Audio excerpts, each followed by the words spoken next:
Awesome. The youth gets his materials to build a bridge to the moon, or perchance a palace or a temple on earth. And at length, the middle-aged man concludes to build a woodshed with them. So I stumbled across that quote from Henry David Thoreau a couple of years ago as I was staring down the barrel of turning 40. And something about it just hit different, okay? There's this funny thing that happens to all of us in life. The first quarter of life is essentially just moving from one milestone to the next. So you're born, you learn to crawl, you learn to walk and talk and potty, and then you go to elementary school, and then you go to middle school, and then high school, and then you learn to drive, and you go to college, and you get a job, and then you get another job, and then maybe you get married, and then maybe you have some kids. But then something kind of shifts. And it can turn into a lot of days, a lot of months, a lot of years that just kind of feel the same. Yeah, the kids get older and you go on some vacations and you do some interesting things, but in most cases, things in life just kind of feel like they level out a little bit. And maybe some of you are here are like, nah, not me. It's not going to ever happen. But there are others of us in here who know, just give it time. Just wait. This is coming for you. As another author put it, as we sort out more of who we are, make permanent commitments, and take on more and more responsibilities, we soon find ourselves beset with new and unique struggles, disappointment, fatigue, boredom, frustration, resentment, where consciously or unconsciously, we sort of begin to sense that the big dream we dreamed for our lives is over without it ever actually paying the dividends we expected. Our career doesn't ascend to the heights that we thought it would, and neither does our bank account for that matter. Our marriages and families are less like what we saw in the movies, and we find there's a lot less excitement and a whole lot more monotony than we ever anticipated. And so what happens is we often become a little bit disillusioned or disappointed that there isn't more, that we haven't achieved more, that we haven't become more. And in that author's words, that come down is not easily digested. The point is, at some point in time, we all find ourselves asking the question, is this it? Is this all there is to this? Is this all I should expect from life, or all that is going to be for my existence? And here's what I know. That is a really Debbie Downer way of starting a sermon, okay? Like, I get that. Like, I've just depressed everybody in the room, and that's totally fine. I'm with it. It's a very, very down way of starting a sermon. But today we start a journey through the book of Ecclesiastes. And Ecclesiastes invites us to face this haunting question. Is this it? Is this all there is? If you're unfamiliar, Ecclesiastes is a part of the Old Testament, often referred to as the wisdom literature.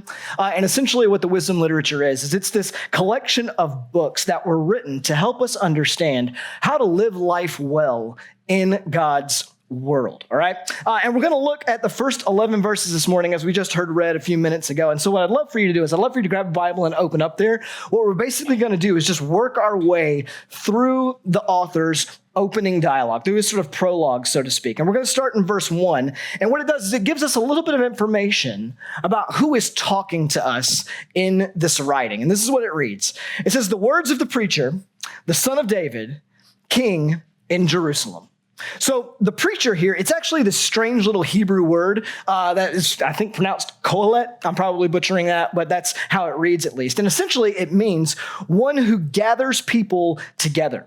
So someone who gets a group of people together to convey an important message, which should make the connections between our English word for preacher pretty obvious. Little side Bible trivia nugget for you. The title Ecclesiastes is just the Greek translation of this word kohelet. All right.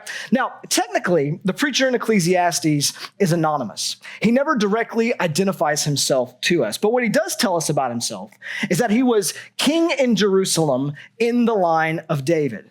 And Christian and Jewish tradition has held that King Solomon, the only direct son of David to be king in Jerusalem, is most likely the author because there are a lot of details we get from this writing that match with Solomon's life. Namely, as he'll tell us later, that he was a man of incredible wealth, incredible experience, and incredible wisdom.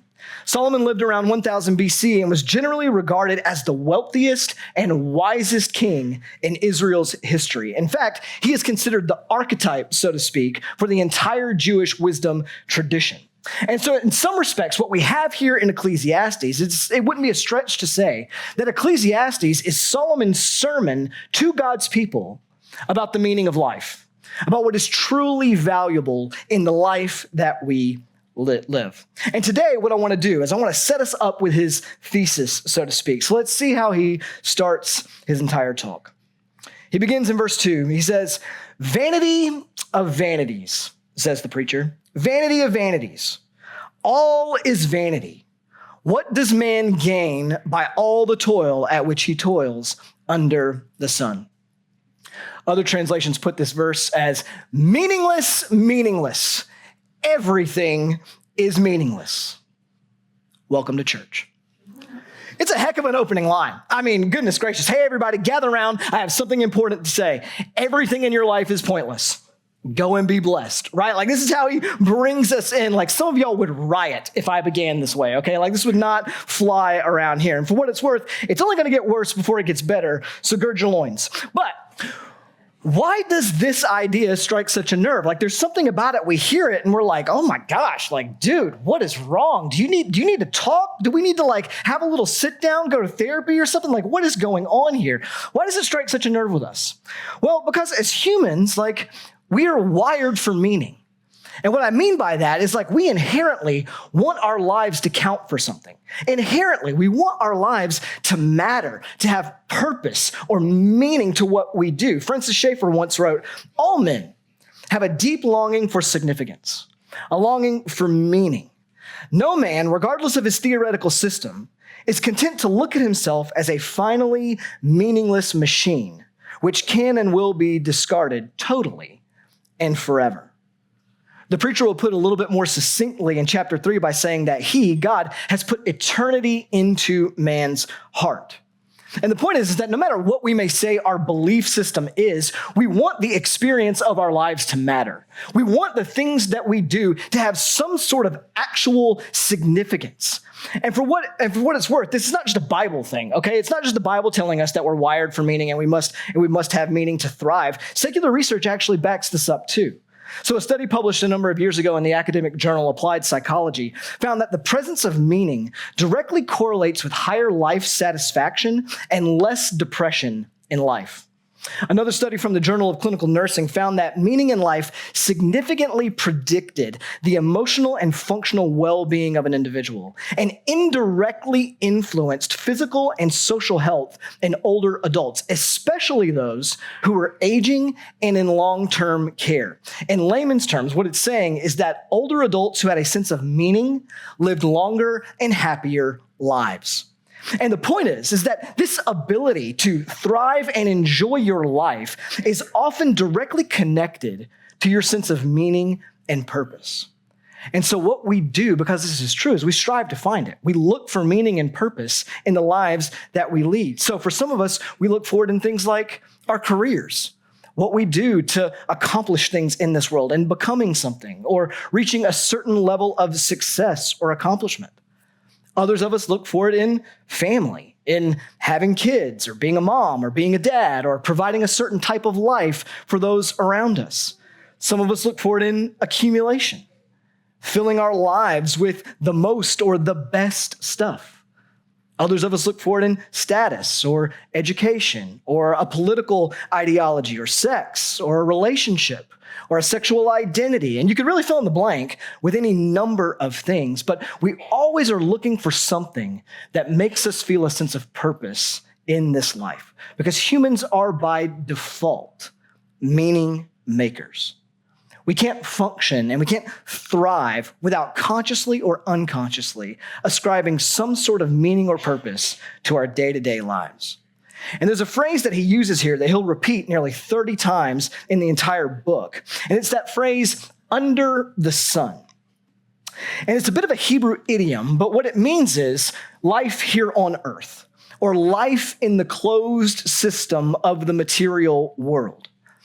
And the preacher's argument is that when we try to satisfy that longing with things under the sun, with things strictly confined to earth, it never quite works the way we want it to. He calls it vanity. It's the Hebrew word havel, and it more literally translates as smoke or mist or vapor, which is a very common way that the Bible describes life on earth. If you were here, you may remember it from our study in James. It's this fleeting, here today, gone tomorrow quality of all of our lives. And here, the preacher is using it to say that everything we think is solid or sturdy enough to bring meaning or lasting satisfaction in life, everything that we would look to make our life count for something under the sun, at the end of the day, is mist. It's smoke. It's vapor. It's fleeting, fading, and ultimately forgettable. Or how he'll say later in verse 14, it's a striving or a chasing after wind. Like, have you ever tried to chase the wind? Like, that sounds like a ridiculous question because it's a ridiculous thing to do. You can't catch the wind if you try to chase it. Like, it will always slip through your fingers. And Solomon says, such is life here on earth. Such is life under the sun. No matter how hard you try to catch lasting meaning under the sun, you won't. And then he invites us to think about it with a few examples here. So picking up back in verse 4. He says, a generation goes and a generation comes, but the earth remains forever. The sun rises and the sun goes down and hastens to the place where it rises. The wind blows to the south and it goes around to the north. Around and around goes the wind, and on its circuits, the wind returns. So the first reason he says meaning that lasts will not be found here is because at the end of the day, life is just a wearisome cycle. Life is just a cycle. People are born, they live, they work, they die, and then it's thank you next. It's on to the next. We often think about children being our future, that with the rise of the next generation, that something important is actually happening. But when you stop and think about it, it's not. One generation may be rising, but another generation is dying off. And soon the younger generation will be the older generation, and they're going to be saying the same things about those who come next that the old folks do about them now. Imagine like sitting in front of a washing machine, okay? That's on spin cycle. You hear the same swoosh over and over and over again. You see the clothes tossed around and around and around. That's essentially the picture the preacher gives us of life. It's a lot of motion, but no final destination. Just another cycle after another cycle after another cycle. Theologian Derek Kidner compares it to a great treadmill. He says, we're running, but we're really just staying in the same place. Even nature itself operates this way. And for the record, like we sense this on small levels, right? Like we see this in some respects. Like our days, for instance, are filled with a cycle of routine over and over again. We wake up, we go to work, we come home, and we do it again the next day. We do the dishes and the laundry only to have to do them 24 hours later. You trim the hedges, you cut the grass, you get the lawn looking like a PGA course, only to have to do the exact same thing the next week. A few verses later, he'll say it in verse 9, what has been is what will be, and what has been done is what will be done, and there is nothing new under the sun. Is there a thing of which it is said, see, this is new? It has been already in the ages before us. And so what he's saying here is that this cycle, it's not just true on the micro level of your life, but it's true on the macro level. Human history, in fact, just consistently repeats itself. For all of the novelty and innovation that we may chase or think we see, the core of life on earth fundamentally stays the same. Like my favorite example of this, and it's a little cheesy, but my favorite example of this is fashion, okay? So like if you're under the age of 18 in the room, let me tell you something. you are not the first to do baggy pants, bell bottoms, mullets, and perms, okay? Like, you're not the first. Believe it or not, we used to be cool too, okay? Like, we did that before you. And what the preacher is saying is you're going to be used to be cool one day as well, okay? And people who come after you are going to be doing the same things you did. But what he's pointing out is that on the micro and macro level, life is nothing but reruns. It's nothing but reruns. It's the same thing over and over again. It's full of just the same old, same old. Yeah, the iPhone might seem new in the moment, but every new update is just a repackaged way to communicate or capture a moment or get information. Things that humankind has been doing for all of human history. Yes, there's a new guy in the White House and a new war in some foreign land, but leaders and kingdoms have been rising and falling since the dawn of time. There's nothing new. The more things change, the more they actually just stay the same. So what are we really gaining by all of this energy and toil that we expend? His conclusion is not all that much. But not only is the pursuit of meaning under the sun vain because life is cyclical, but it's also vain because life is unsatisfying. Life is never satisfied. Verse 7, all streams run to the sea, but the sea is not full. To the place where the streams flow, they flow again. All things are full of weariness. A man cannot utter it. The eye is not satisfied with seeing, nor the ear filled with hearing. So Lauren and I were in DC this past week, and honestly, I hadn't been since I was in middle school, and it was absolutely amazing. You should all go. Like, DC is a wonderful place. It made me love America all over again. There's so much to see. Like, there's so much to see, literally a museum on every single corner. And you could spend weeks there and not see everything that there is to see in all of these places. There is always something else. And what Solomon is saying here is that is true of life as well. Like, no matter what you chase, you're never full or satisfied. It always feels like, well, there could be a little bit more. There's something else to see or do or hear or experience. That this, whatever I've got right now, like, it rapidly becomes old news. And I want something more.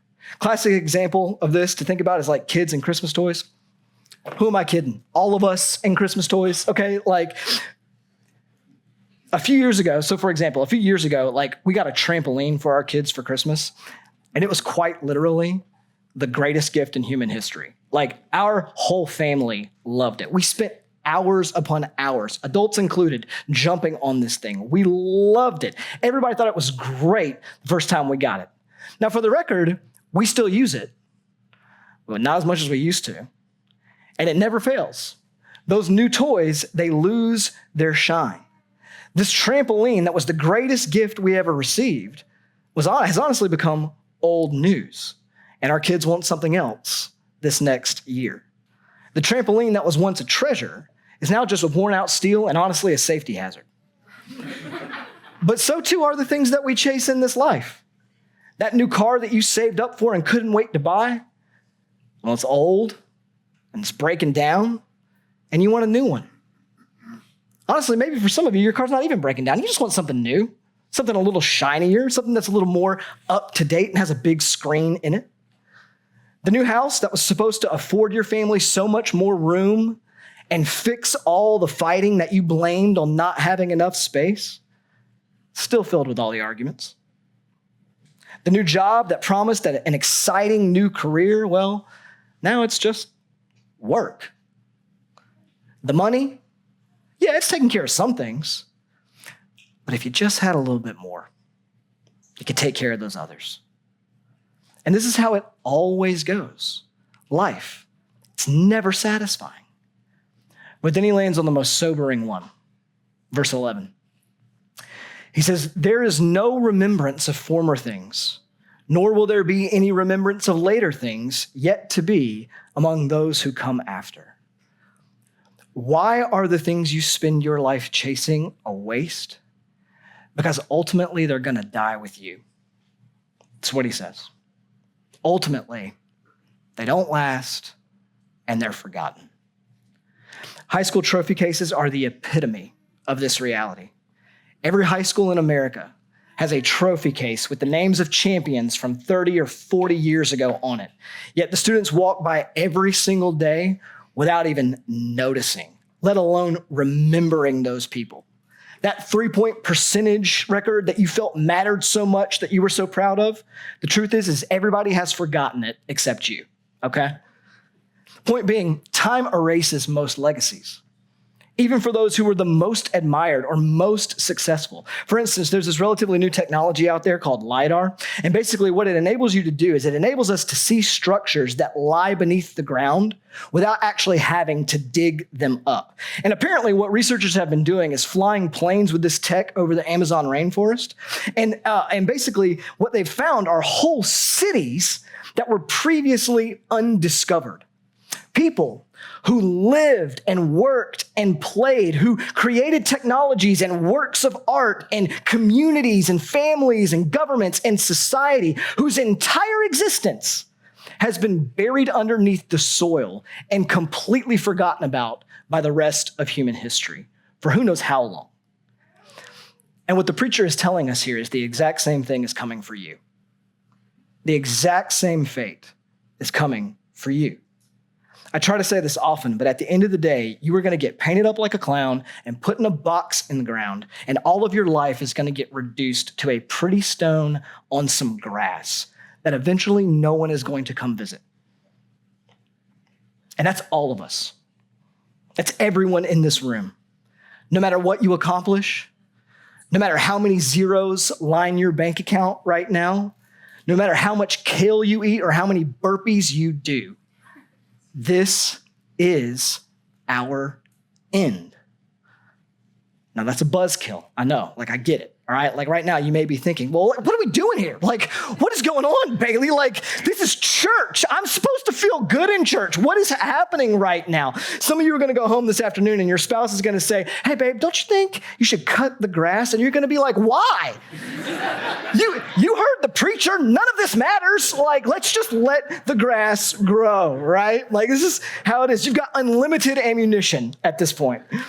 But listen, there is a reason why the preacher is bringing us so low to begin with. And it's because part of the pathway to finding real lasting meaning in your life and real joy in your life is by confronting the brutal facts of your life. Namely, that looking for meaning under the sun is always going to fail you. It's never going to last.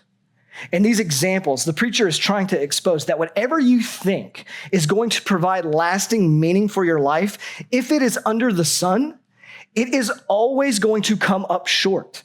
It has a shelf life, no matter what it is. The relationship, the marriage, it's going to become old news. The romantic spark is going to fade and give away to another Wednesday night where nobody wants to do the dishes. It's what's coming. The career, you might get that promotion, but stress and pressure are just going to increase with it. And after 20 years of giving it all you've got, they're going to give you a gold watch and a cake from Publix and then hire some new guy who's younger and better than you. That's what's going to happen. You're going to get that sweet retirement, but you're going to find out, it didn't actually buy you peace, and it didn't stop the aging process from coming for you. The kids that fill your heart right now, they're going to grow old one day and not need you anymore. And some of them aren't even going to call. The status, the pleasure, the accomplishment, whatever else it may be, it might give you a little bit of a dopamine hit in the short term, but every bit of it has an expiration date. It will all eventually lose its shine, fade away, or be lost. And the question that we have to wrestle with is if the meaning of our lives is built on something under the sun, what is going to happen to you when it goes away? What is going to happen to you when you come to that place where you are faced with the question, is this it? Is this all there is? In my experience, there are generally two ways that we respond when we are faced with this reality. And those two ways are crisis and malaise. Crisis is the word that I'm using for the impulse of discontent that when faced with this reality of life cries out, this can't be it. This can't be it. There's got to be something else. I must have just missed something. I just haven't found the right thing yet. Maybe I haven't had the right experience or the right job. Maybe I'm not with the right spouse. Maybe what I need is something else, something new, something different. That will do the trick. The impulse that says, my marriage isn't fulfilling anymore. Maybe that's because I married the wrong person. My career isn't what I thought it would be. Maybe that's because I should be doing something different. As one author I read put it, the crisis is that itch that grows inside of us for a second honeymoon. To feel that excitement that we once felt, that thrill, that passion once more. We think because that's gone, something is wrong and I've got to go find it again. Now, let me say this. We have been poorly conditioned to think that the crisis is limited to the 40-year-old man who leaves his family, buys a sports car, and finds himself with a younger woman, okay? Like we've been poorly conditioned to think that's what we're talking about. But that's just a caricature, okay? The crisis response is any discontent that causes us to upturn our lives in search of something that lasts. So the crisis can look as much like a 20-year-old, 28-year-old changing towns, jobs, and faith commitments, or the mom filling up her kid's schedule to satisfy something off in her own soul, as much as the middle-aged guy changing spouses and houses. And pastorally speaking, let me just say, I have seen so much pain and destruction brought into people's lives because of this crisis, because of this response. It breeds so much pain and destruction and instability. But crisis is just one side of the coin. Its fraternal twin sister is what I call malaise. If the chief problem for crisis is, this can't be it, the chief problem for malaise is, I guess this is it. I guess this is all there is. Crisis says, I've just got to find the right thing. Malaise says, why bother? Why even waste my time? Malaise looks like the person who's just kind of given up, who has affirmed with the preacher that everything is meaningless, so why give my energy to much of anything save perhaps a few moments of superficial comfort in a hobby or a sports team or at the bottom of a bottle? Malaise is the resignation to build Thoreau's woodshed from earlier, so to speak. It's the loss of ambition and drive in life, to believe that nothing really matters, so to give into a loss of joy as well. It's when life feels so monotonous that we become a people who just kind of low-grade resent it. And I want those to expose to you. I want to expose those to you to help you see what's happening around you, and honestly, what may be happening in you in this very moment, all right?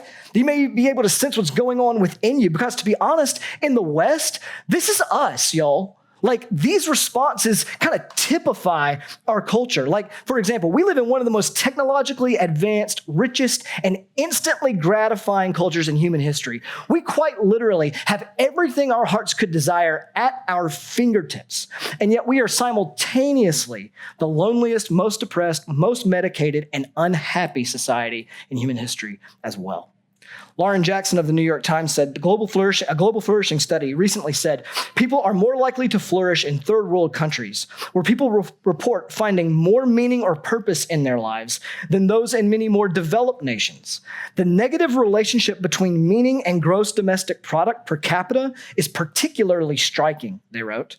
We may need a reconsideration of spiritual pathways to well-being. Her point is that the way we're going about meaning making as a people, it isn't working.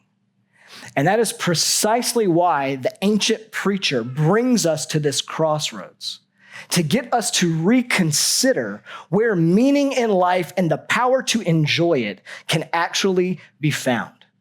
That it will not be found under the sun. It can only be found beyond it. It can only be found beyond it. The preacher's point is devastating, but it's necessary.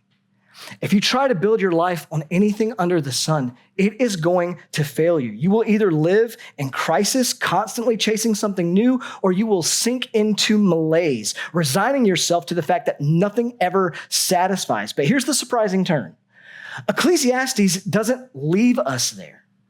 As we'll see, as the book unfolds, the preacher shows us that meaning, purpose, and joy, they are actually still possible for us. They're still possible for you, but not as something we earn or something that we find with what's here on earth, rather something that we receive from beyond it. He's going to say it in a variety of different ways in a variety of different places throughout the book. But this is Ecclesiastes 5:19. It says, everyone also to whom God has given wealth and possessions and power to enjoy them and to accept his lot and rejoice in his toil. This is the gift of God. In other words, you were made for meaning. You were made for joy, but these are not things that you can manufacture. These are not things that are going to come from the earth. They are things that only you can receive, and namely things that you can only receive from God. C.S. Lewis said it really well. He said, most people, if they had really learned to look into their own hearts, would know that they do want and want acutely something that cannot be had in this world. There are all sorts of things in this world that offer to give it to you, but they never quite keep their promise. He goes on, if I find in myself a desire which no experience in this world can satisfy, the most probable explanation is that I was made for another world. And this is what the message of Ecclesiastes is trying to get you to see. You were made for another world. If you have been frustrated by life, if everything you run to for meaning feels empty, there is actually a reason for that. You were made for another world. Meaning and purpose is not meant to be something that you create for yourself, but something that has been given to you by God through Jesus Christ. The reason the preacher shows us the weariness of our existences, making us more and more disillusioned with the life under the sun, it's so we will not expect to find meaning and satisfaction in earthly things, but only in God himself. To say it differently, the most surefire way to crush your life is to treat something as ultimate that isn't. To take a good thing, any good thing, make it an ultimate thing, and just watch it destroy your life. This is what Ecclesiastes is saying. Watch it breed discontentment and resentment. Watch it slowly and surely begin to own you and call the shots in your life. Watch it bring crisis and malaise. And this is what the wisdom of Solomon is trying to protect us from. The drum that he will beat over and over and over again is that life on earth is going to be full of things that seem solid, but turn out to be smoke. And the more you live for what is under the sun, the more vain your life is going to feel. But the more you live for what lies beyond the sun, the more meaningful you're actually going to find it. This is why Ecclesiastes is given to us. Because the road to wisdom, the road to maturity, the road to being able to enjoy this little blip of existence you and I have been given isn't found in chasing the wind, but staring at the sober reality of life in the face and looking beyond it. And this is what the gospel actually makes possible for us. This is the door that it opens to us. The preacher shows us that meaning cannot be found under the sun, but the gospel declares that the sun is not all there is. That God has stepped into our story from beyond the sun. Jesus, who lived beyond the sun, entered our smoke-filled world, not to hand us just a better version of it, but to anchor us in a kingdom that can't be shaken. And in him, the pressure to squeeze meaning out of every moment disappears. You don't have to make your life count in some ultimate way because Jesus already has by living, dying, and resurrecting on your behalf. He brings you into a place where he says, this life is not going to be it. There is more to it than just this. And so meaning doesn't come from making more of your life. It comes from realizing that your life is already wrapped up in his. And if you are in Christ, it will be in his forever, long after your eyes have closed and your time under the sun here has gone away. And so yes, your life in the here and now may be ordinary, but in Christ, it can be profoundly meaningful and deeply joyful. He gives you the ability to enjoy your family, your work, your rest, not because those things are going to last forever, because they won't, but because he will. And because if you are in him, you will too. And that's the invitation of Ecclesiastes to us. So stop looking for meaning in what you can control or what's right in front of you or what you do, and start enjoying the life that you have been given, knowing that it comes from the hand of a good and eternal God. And so the question for us this morning is, what are you chasing right now? What are you spending the energy of your life on? The wind or something beyond it? Something that lasts. Over the course of the next several weeks, we're going to see the preacher continue to strip away every earthly pursuit of meaning and honestly leave us staring at smoke and mirrors. And it's going to be an important but incredibly uncomfortable ride, okay? But one whose final destination is to get each and every one of us to look up, to look beyond what's right in front of us. That's the freedom Jesus offers, not just eternal life beyond this world, but the power to enjoy the one we're living now, to enjoy our work, even if it's not our dream job, to enjoy our family, even with its flaws, to laugh, to rest, to eat, to savor this brief and beautiful moment we have, not because it's perfect, because it points us to the one who is. That this same God who made the sun and set it in the sky stepped into our world under the sun, in and through Jesus, for us to receive the life as he intends, as a gift. So coming back to our first question, is this it? The answer is both yes and no. Yes, if you're only looking under the sun, but no if your eyes are looking beyond it. Because you were made for more than mist. You were made for joy, for meaning, for eternity. And those can be found, but they will only be found in Christ alone. So let's stop chasing smoke and look to the God beyond the sun, who gives meaning and joy to those of us who are under it. Let's pray.